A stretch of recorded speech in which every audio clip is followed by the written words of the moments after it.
Boa tarde a todos. Olá, sou a Adir Luz, coordenadora do Grupo de Pesquisa Intelectuais e Educação no Mundo Ibero-Americano. E hoje, nesse momento, eu estou gravando a segunda parte do livro, que já está com certo atraso, na verdade, mas é bom que aí todo mundo vai lá no vídeo número 1, sobre a obra de Alex Tocqueville, A Democracia na América. A democracia, na verdade, na América significa a democracia nos Estados Unidos, quando é que ela começa a se forjar. Então, por que eu insisto em Alex Tocqueville? Já me fizeram essa pergunta, em outro lugar, em outra conversa. Pela atualidade dele. O pensamento de Alex Tocqueville é bastante atual nos tempos vividos. E aí eu estimulo a todos a, de fato, lerem essa obra dele, A Democracia na América.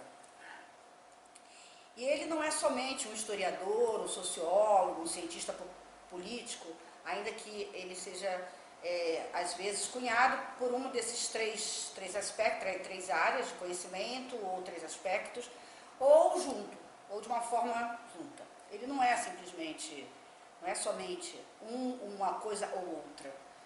Ele não é somente também um intelectual do século XIX, já que ele nasce em 1805 e morre em 1859. Ele é um francês que vai para os Estados Unidos, como disse no vídeo 1, para quê? Para ver a democracia que então se forjava a partir da independência americana, que é da cidade de 1789, a data coincide, inclusive, com a Revolução Francesa, e na verdade, a luta pela independência dura até 1799. Mas o que se fala, o ano que se fala, é o ano em que se inicia a luta pela independência americana, da Inglaterra. Então, tem uma série de aspectos que se conjugam nesse momento no mundo, e principalmente no mundo europeu, e com a independência americana, Alex Tocqueville, com 25, 26 anos, ele vai para os Estados Unidos para perceber essa democracia. Então, o estudo dele sobre a democracia americana não é só um clássico, ele é também uma obra de referência. Porque justamente ao fazer esse movimento, de sair da França e vir estudar, vir pesquisar, vir analisar a sociedade americana, da maneira como ela estava construindo a democracia americana, de fato ele vai fazer análise sobre uma sociedade concreta, seres concretos. Isso dá uma especificidade, uma particularidade bastante grande na sua obra. Dessa maneira, ele supera a imediaticidade de objeto de análise. Quer dizer, o imediato. Você, na verdade, analisar o que é imediato, já que ele é também um personagem que está ali presente naqueles anos. Então, ele não está no arquivo discutindo, ele está vendo as coisas acontecerem e analisando como é que está se construindo essa democracia. Então, ele supera esse momento, e traz um conjunto de problemas. Na verdade, a obra dele é atual porque ela traz ainda um conjunto de problemas. E quais problemas são esses? Aqueles que constituem, para Tocqueville e para nós também, para todos, na verdade, que buscam discutir a questão democrática, de diversos ângulos, as possibilidades e limites da democracia numa sociedade burguesa. Então, é isso, na verdade, a pedra de toque de Alex Tocqueville. Quais são as possibilidades e limites de uma democracia burguesa? Isso é que torna clássico o seu pensamento político. Por quê? Porque suas profundas reflexões sobre o Estado democrático, e particularmente a democracia americana, e o porvir, olha só a palavra, hein, gente? O porvir da liberdade na sociedade capitalista, porque os três conceitos de democracia que nós ainda usamos com muita força e ainda muito presente no mundo ocidental, são as três palavras da Revolução Francesa: igualdade, liberdade e fraternidade. Liberdade, fraternidade e igualdade. Falei duas palavras iguais, não falei? Não, tá. Não precisa colocar esse pedaço, não. E isso é muito forte para nós. E há, na verdade, muitas vezes o embate entre o conceito de liberdade e o conceito de igualdade. Fraternidade, então, eu acho que hoje nós estamos precisando no mundo atual. Então é daí que vem todo esse debate, dessas três palavras, que até hoje são palavras simbólicas também, né? E justamente por vários aspectos, se torna muito difícil discutirmos a democracia no que o Alex Tocqueville vai começar a perceber como o porvir da liberdade na sociedade capitalista. Achille Boron, né, que eu mostrei esse livro e mostro de novo, que também é um estudioso, há muito mais tempo do que eu, de Alex Tocqueville, e é um marxista, vamos dizer, né? E ele fala uma coisa que eu acompanho, que o legado de Alex Tocqueville ultrapassa o momento vivido e a atualidade do seu pensamento político é seu pessimismo anterior, esperançoso. Eu acho essa frase bonita. Outro dia, conversando com um amigo, eu falei que eu estava vivendo um pessimista esperançoso ou um pessimista que estava quase deixando a esperança ir embora, né, sobre o futuro da democracia. Então, é o que eu discuto, é um tema caríssimo para mim, vem desde o mestrado, desde antes do mestrado. Então, é um tema caríssimo para mim. Então, eu usei justamente essa expressão que o Achille Boron utiliza ao se referir a Alex Tocqueville. Então, qual seria a democracia, né? De qual democracia falamos quando falamos dela? Então, de qual democracia nós estamos falando? E é preciso qualificar a democracia. De certa maneira, é isso que eu estou buscando fazer ao avançar depois para outros intelectuais que são clássicos, que também discutiram a questão da democracia. Para mim, essas são as principais perguntas que devemos fazer. Quer dizer, qual democracia, o que seria democracia e de qual democracia estamos falando de fato, né? A democracia como? Um regime político? Uma condição social? Aí o meu pensamento se coaduna com o de Alex Tocqueville, porque para Alex Tocqueville, o que caracteriza a democracia, né, na verdade, é a condição social na qual prevalece o princípio e a prática da igualdade. É isso que Tocqueville é assim que ele caracteriza a democracia. E aí, num país tão desigual, uma sociedade cada vez mais desigual, posta para nós e posta no mundo, eu acho que o pensamento dele é muito atual. E qual era a tradição liberal, no sentido da democracia do cidadão, dos séculos XVII e século XVIII, quando está se dando toda a ebulição, né? Concebeu o cidadão em sua abstração jurídica, como uma partícula atomizada da vida estatal, cujos direitos e garantias se constituíam com independência das condições concretas do indivíduo. Então, é assim, né, que, na verdade, o cidadão é concebido como uma abstração, juridicamente como uma abstração. Por quê? Porque, na verdade, essa definição de cidadania, que é muito forte, ela se separa, de certa maneira, ou se distancia, vamos dizer assim, das condições concretas dos indivíduos concretos, de todos. E daí que nós vamos considerar que há um deslocamento radical do centro de gravidade do teórico, que na verdade é um teórico democrático liberal, né? Alex Tocqueville é um teórico democrático liberal. Ele se distancia do Estado, ele vai se distanciar do Estado, e vai procurar as raízes da democracia, ou da democracia, como ele, na verdade, vai construindo o seu pensamento, na sociedade civil.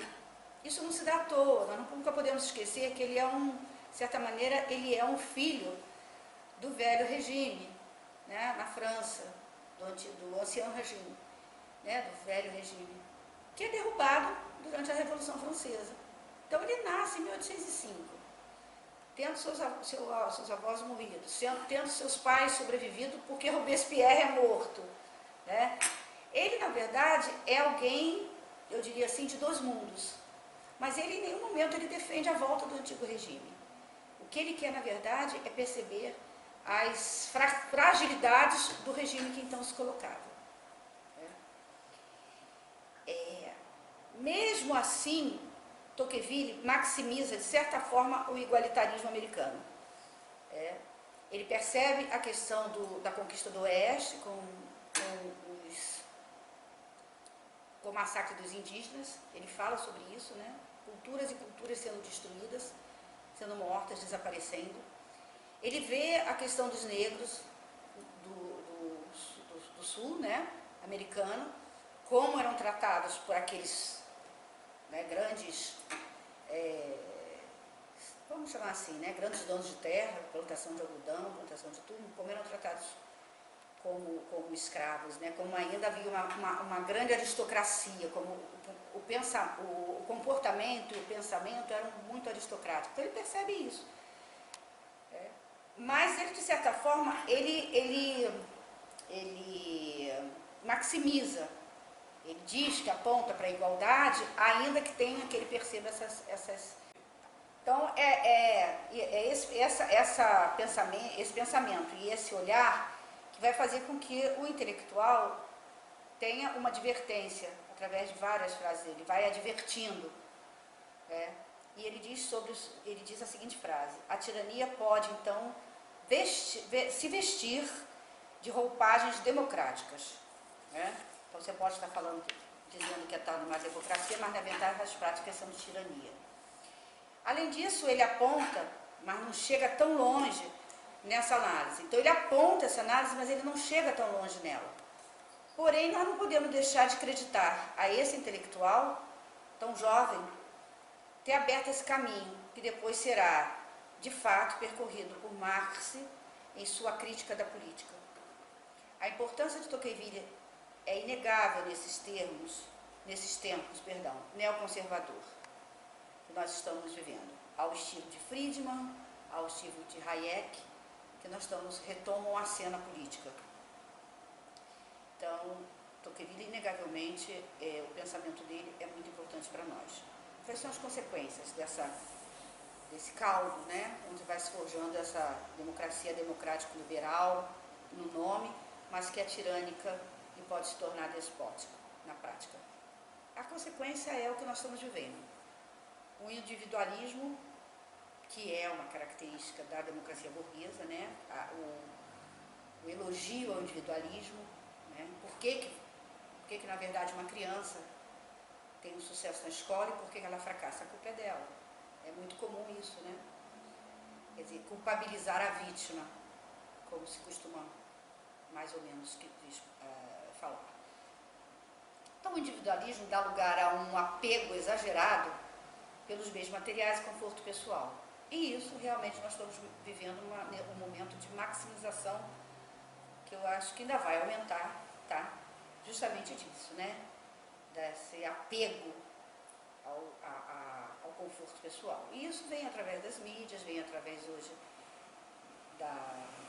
todas as mídias que existem, televisão, rádio ainda existente, mas particularmente as mídias sociais. Né?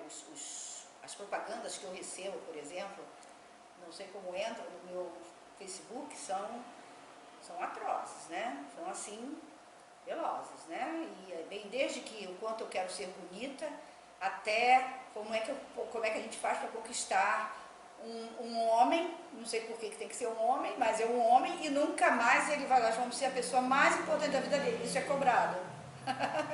E pessoas pagam para fazer esse curso.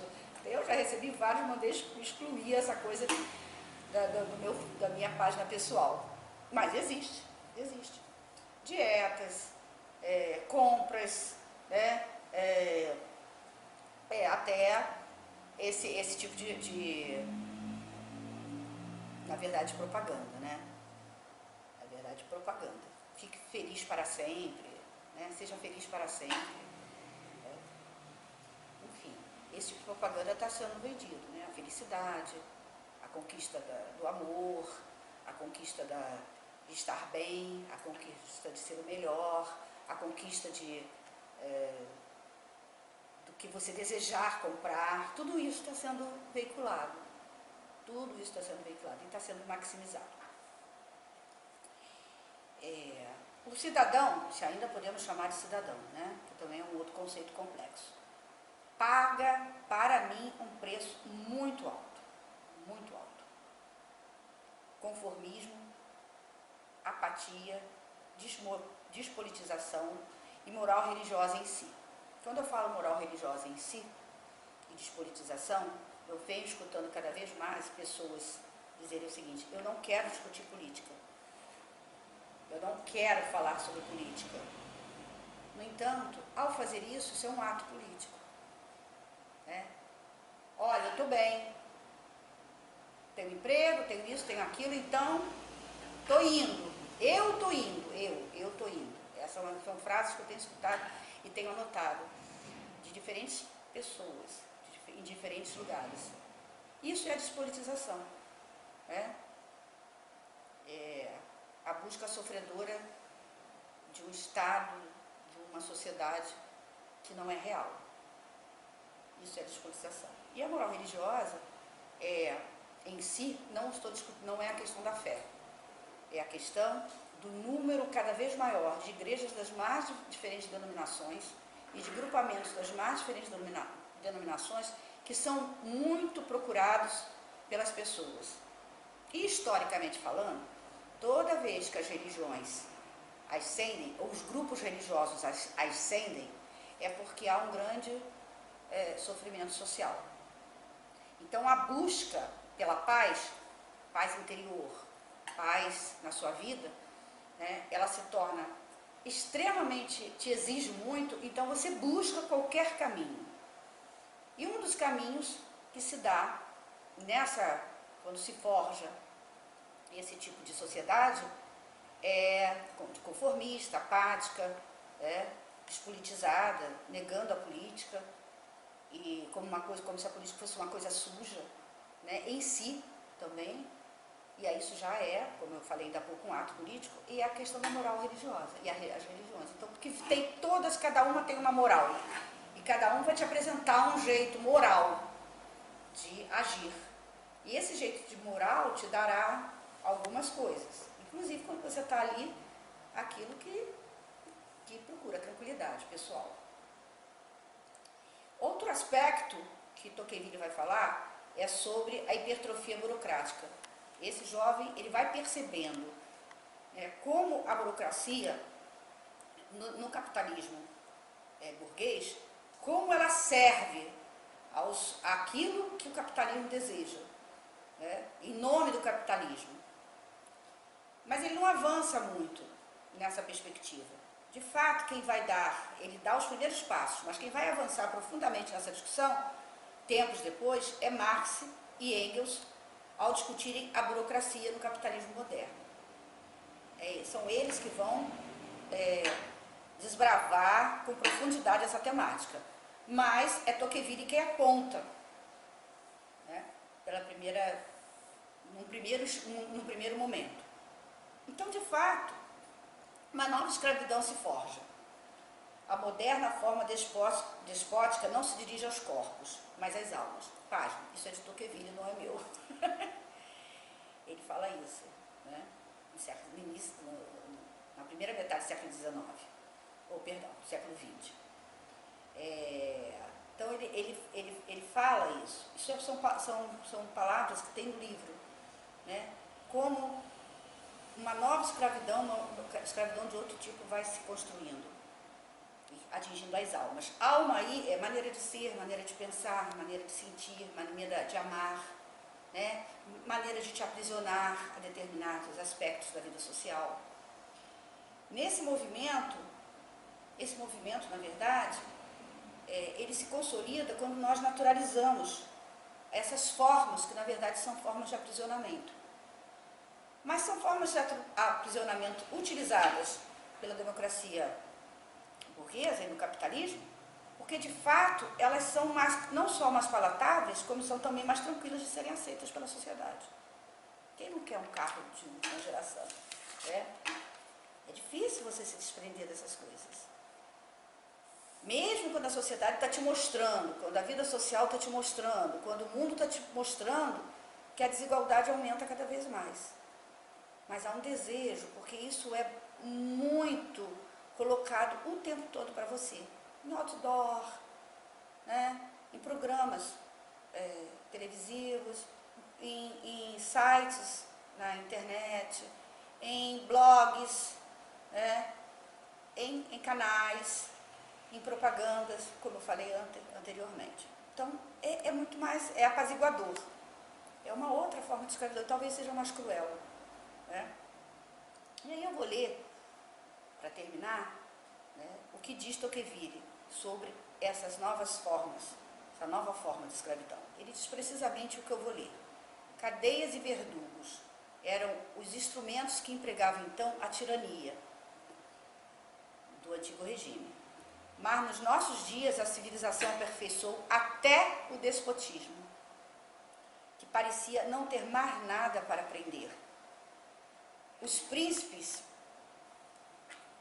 haviam, para dizê-lo de alguma maneira, materializado a violência sob o governo absoluto de um só.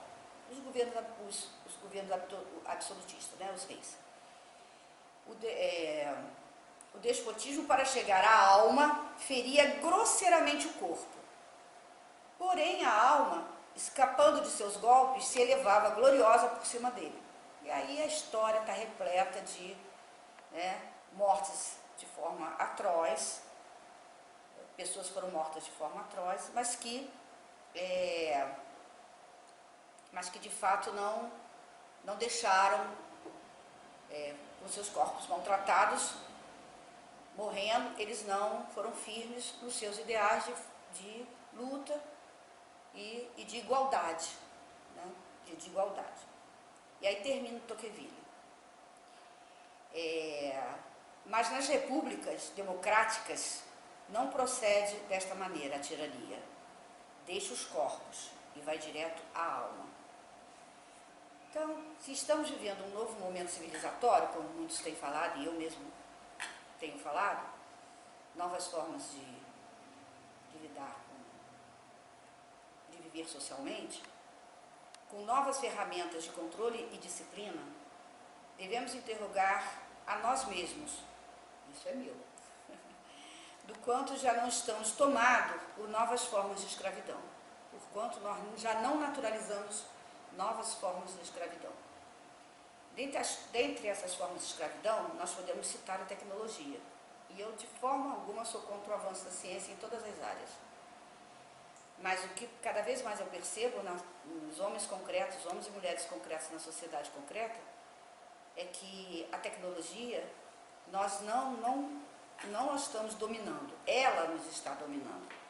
As tecnologias estão nos dominando e servindo a governos para nos controlar e disciplinar. Porque nos parece que agora vivemos num mundo globalizado e estamos conectados com todos. Então, o que se justifica? Que mais e mais solitários nos encontremos. Essa é a contradição. Estamos conectados com o mundo, falamos com o outro lado do mundo rapidamente por e-mail, por zap, mas ao mesmo tempo há uma forte sensação de solidão, de estarmos sozinhos, neste mundo conectado. Então, eu volto a estimular, a dizer mesmo que esse livro aqui, né, do Atílio Boron, que é um livro de crônicas, que é um cientista político argentino, já foi lançado há algum tempo, é um primor para nós entendermos não só o pensamento de Alex Tocqueville, que é um livro de que ele trata com vários autores, mas outras formas de pensamento.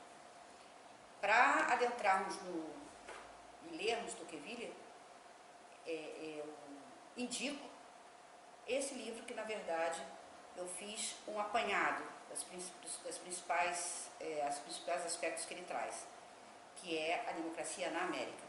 Talvez nós possamos hoje pegar o antigo intelectual, o jovem intelectual, mas com clássico, e como dizia Ítalo Calvino, por que ler os clássicos? Porque são os clássicos, né? E temos ali ferramentas para lutarmos por um mundo de uma democracia igualitária, com condições sociais iguais, e não tão desiguais da maneira que vem se forjando. E forjando junto a questão da indiferença. O individualismo hoje, beira não, ele já está na indiferença junto ao outro. Né? E isso nós devemos perceber em nós mesmos. Cada um percebe em si mesmo e percebe no lugar onde esteja. Então é isso que eu tenho para hoje. Muito obrigada e estimulo lerem os 2 livros. Agradeço.